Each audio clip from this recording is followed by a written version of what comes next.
If you make music, you know how important it is that your songs or albums translate onto streaming platforms like Spotify, like Apple Music, etc.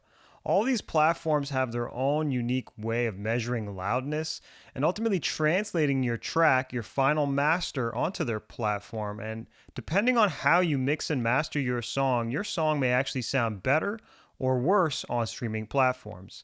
If you've been curious about what happens here and how you can make your tracks translate better onto streaming platforms like Spotify, you're going to love this video because I'm going to break down exactly how to do that and a few special tools along the way that'll help make this job easier. Are you ready? Let's go.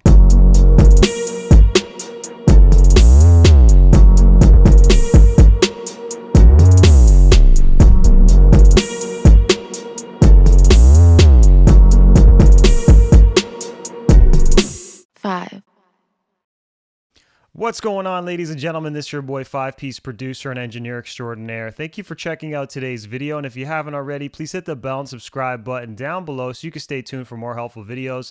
I drop something new every single week, always focused on helping you sound better and helping you make more money with your music. If you want help with these two areas, definitely subscribe to the channel so I can help you with that. But in today's video, we're talking about streaming and how you can get your songs to translate better on platforms like Spotify and Apple Music. Now, I want to mention, definitely pay attention to this whole video, especially towards the end, because I'm going to be dropping a lot of knowledge, and I'm also going to be plugging a few different tools that'll help you sound better and help your mixes translate onto these platforms with a lot less effort and stress on your end. This has definitely been a challenging thing, even for myself. Every time I drop a new record, I always have to tune in on a Spotify and figure out exactly how things have been tweaked. And if you remember, last year I did shoot a video all about this, and I showed you how to figure this out manually. I wanted to revisit that video and update it in a way to include some helpful tools because a lot of people have been hitting me up since then, and I've learned a lot more, and I think that'll help you as well if you're trying to get your music to sound great on these different platforms. Now, the first thing that we need to discuss is how these platforms convert your music or convert the level of your music so that it translates onto their platforms. Platforms like Spotify and Apple Music, what they ultimately want is they want their listeners to have a cohesive listening experience. So when they listen to one song and then the next song and the one that follows it, each of them are relatively similar in volume, and they don't have to reach for the volume button to turn things up or down because of inconsistencies, which you may experience when listening on other types of mediums. Now, the way that these platforms do it is they all have their own unique way, but they all look at what's called the LUFS, or LUFS is what some people call it, and that's loudness units relative to full scale. This is a specific way that they analyze the audio and they normalize it. And again, each platform has their own loudness curves that they kind of abide to. Some are louder than others. So for example, Spotify brings things to minus 14 LUFS. Tidal brings things up to minus 13 LUFS.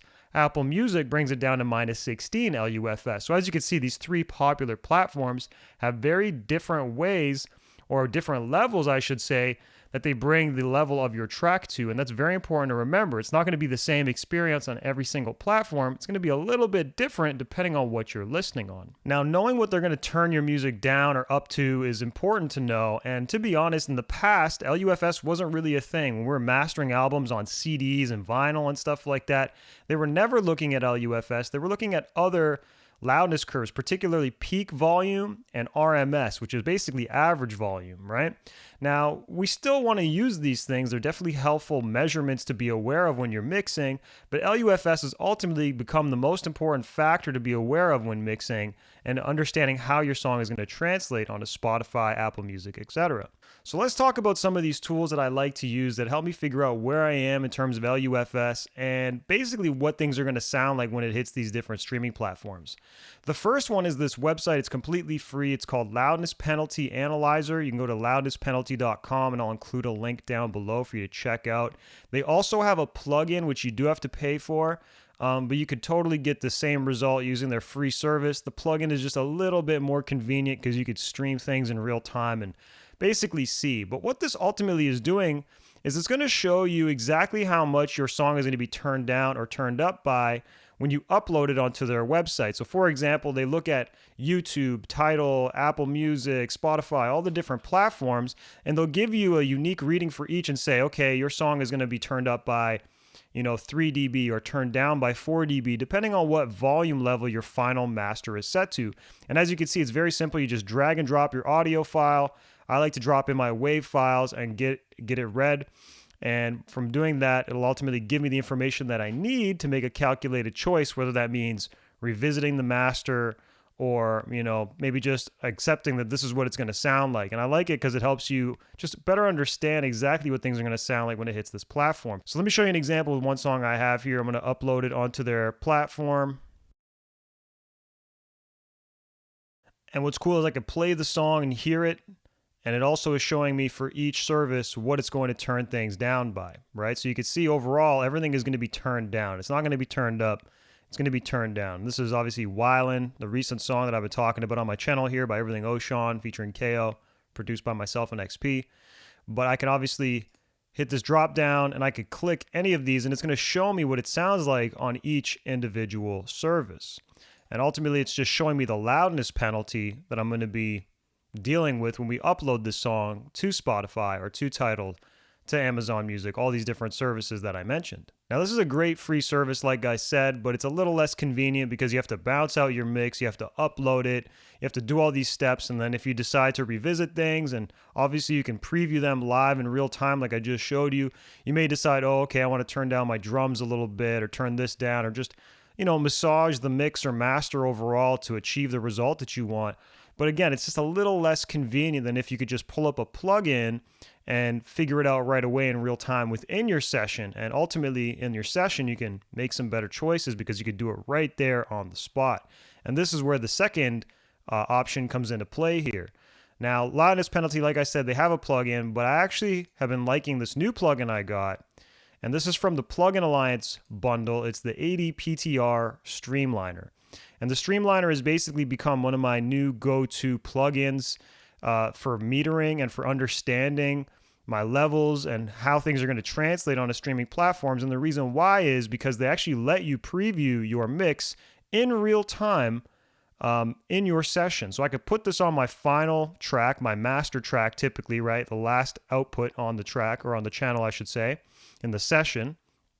And what I could do is I could turn this codec on, and then I could hit match, and I could ultimately hear what this song is going to sound like on each of these unique platforms. So for example, if I were to just play a pass of this, and this is my mastered version of Wylin once again, so check this out. We'll just see, and I'll maybe flip through some of these, to see how things change and ultimately, give us the information we need to get to our final mix that we will release.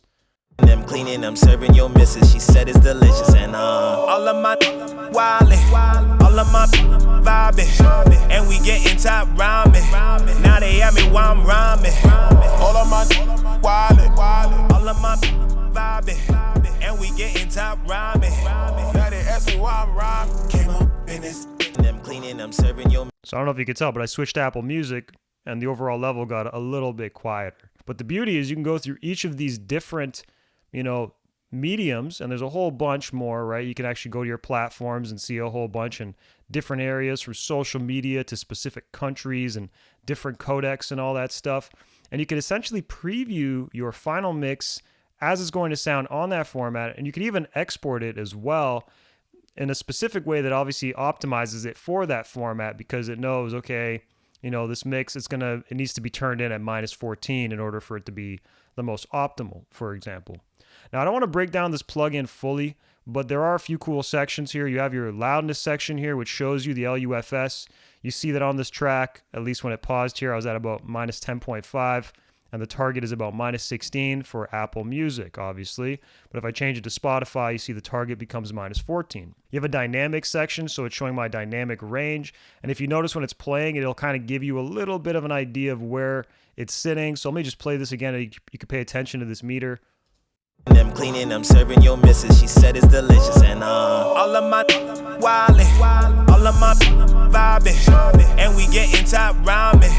Now they at me while I'm rhyming. You see it's saying competitive. It's a good thing. It means that it's, competitive with other, notable industry records that this device has been referencing as well. It's showing you the true peak metering here as well. So this is kind of that old school stuff that we've been talking about, where people use the peak only in the past. It's still important to be aware of the peak, especially if you want to make sure you're not clipping and all that stuff. But things are changing a little bit, and now there's more emphasis on the LUFS. Now, this is just a high-level idea of some of these features and how you can use them, but you can understand how this plugin is sort of this all-in-one device that'll help you understand, exactly where your mix is sitting and how it's going to translate onto these different platforms. Now, a question that I'm sure someone's going to ask me is, well, what do I mix my tracks to? And the truth is I don't mix my tracks to hit -14. As you can see, Wyland here is hitting, right now is -9.9, right? And the thing is, if you mix just for these streaming platforms, first of all, you're going to have to create a unique mix for each streaming platform, and that's a bit impractical. You're going to have a bunch of versions of a mix, and you might be obsessing over a detail that's not really going to matter as much unless your mix just really isn't translating. And the other issue too is if you're servicing records to other places like to DJs and to radio, etc., places where they aren't using this loudness units full scale stuff, that'll be problematic for you, because what's going to happen is if a DJ plays, a Drake song or any industry song and then switches to your song is going to be a lot quieter because those industry records are still being mixed fairly loud as well. So what I typically do is I mix my song in a normal way where I'm hitting a higher level, and I find that my sweet spot is anywhere between -8 to -10 LUFS, but I've certainly stretched beyond that, Mike Dean levels, -6, -5 at times. Not always. You have to be careful and you have to know what you're doing here because it could really lose the integrity of the song. But I find that -8 to -10 sweet spot is pretty good for me. Things translate pretty well. And as you can see, things are going to get turned down. So even if you look here, it says Spotify, right? It shows you the target -14. And then this norm is the normalization. It's showing you what it's going to be turned down by when it hits that platform. So in this case, it's going to be turning down my song, Wyland here, by about -4.1, right? And I'm sure that number changes as we play the song and kind of get through it. But if I understand that, and if I'm able to preview the codec and match the volume and hear it in real time, I could kind of hear what's happening. Sometimes when I'm using this plugin, I'll hear, okay, like it's a little too dynamic. Maybe the drums are a little bit too loud or the bass is a little bit too loud, and it causes the turning down to happen a bit more aggressively. So I could sometimes back off a little bit on the volume of those levels and then, maybe get it to sit a little bit better when it hits the platform. This is still stuff that I'm playing with, of course, but these are definitely a few high-level ideas that you can implement into your own mixes to ultimately achieve a better result that is going to translate onto Spotify, Apple Music, and these streaming platforms that your audience is ultimately consuming the final product on. Hope you got value out of this video. If you did, please like, subscribe, and share. Share it with somebody it's going to help. Smash that like button for the YouTube algorithm so you could show you some more of my content. And if you want to see anything in a future video, definitely leave a comment below. Let me know what you want to see, and I'll shoot something specifically for you. All right? Take care now. Peace. 5,